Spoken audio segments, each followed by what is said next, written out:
एक बार एक घर का मालिक कुछ दिनों के लिए शहर से बाहर गया।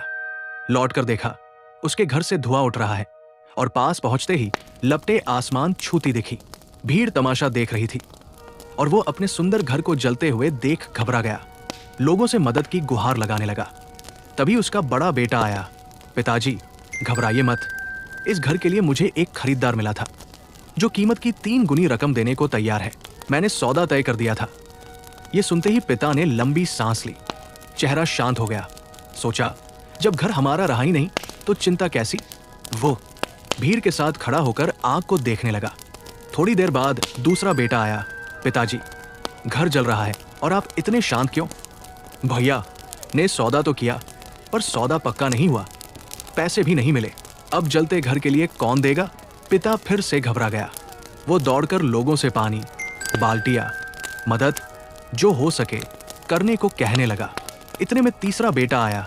पिताजी, घबराने की बात नहीं, मैं अभी खरीदार से मिलकर आया हूं। उसने कहा, मैं अपनी जुबान का पक्का हूं, चाहे जो हो, जबान दी है तो घर लूंगा और पूरे पैसे दूंगा।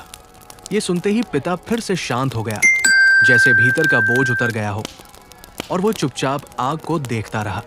अब आप जरा रुकिए और सोचिए, परिस्थिति एक ही थी, वही घर, वही आग, वही भीड़, लेकिन पिता का मन 3 बार बदला।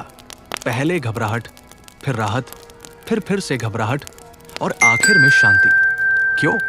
क्योंकि वस्तु नहीं बदली, सोच बदली। सोच बदलते ही अनुभव बदल गया, व्यवहार बदल गया।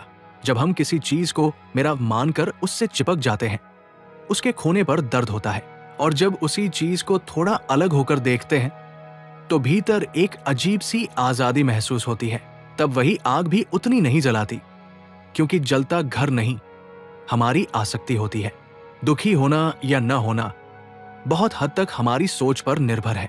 यदि सोच पर नियंत्रण हो, दिशा सही हो, तो अनगिनत परेशानियों से बच सकते हैं और जीवन में नई ऊंचाइयां पा सकते हैं। अगली बार जब हालात काबू से बाहर लगे, पहले अपनी सोच काबू में लाइए।